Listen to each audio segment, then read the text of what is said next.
Assalamu alaikum wa rahmatullah. Today, inshallah, we're going to talk about something that's really important and probably should have talked about a little bit earlier, which is our Ramadan diet. So what happens for most of us is the time Maghrib comes around, we just start picking out, okay, probably not the best use of the term, and we just eat quite a bit, right? As soon as we hear the adhan, we just try to stuff our faces as much as possible.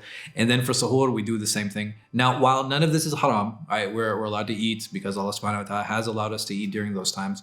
It's usually not a good look for our bodies. Our bodies have to adjust to the new schedule. They have to adjust to the new timings. They have to adjust to the new diet. And many of us gain weight during Ramadan instead of those hopes of losing weight.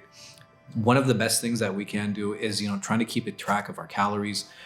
I'm not saying don't eat, right? That's not the purpose. The purpose is to make sure that we're eating enough to kind of maintain our energy levels and to stay healthy, right? Nobody wants to end Ramadan unhealthy. We don't want to go to the Eid Salah with one more belt size, right? So we want to try to do the best that we can, and we want to try to at least maintain, right? So this is something that's really important. It's important to try to maintain what is that we're doing. We will many times misjudge the food that's in front of us. So I think I read somewhere that the time it takes for the stomach to signal the brain that we're full is like 20 minutes or something. So keep that in mind. And one of the best things that we can do is break our fast with something that is very light, right? So if we break our fast with something that is very light, by the time we finish our prayer, we should have a better idea of how much we can actually consume instead of starting to consume immediately.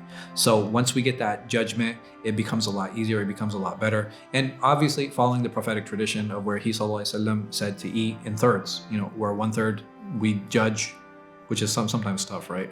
1/3 we fill our stomachs with food, 1/3 with water, and 1/3 air.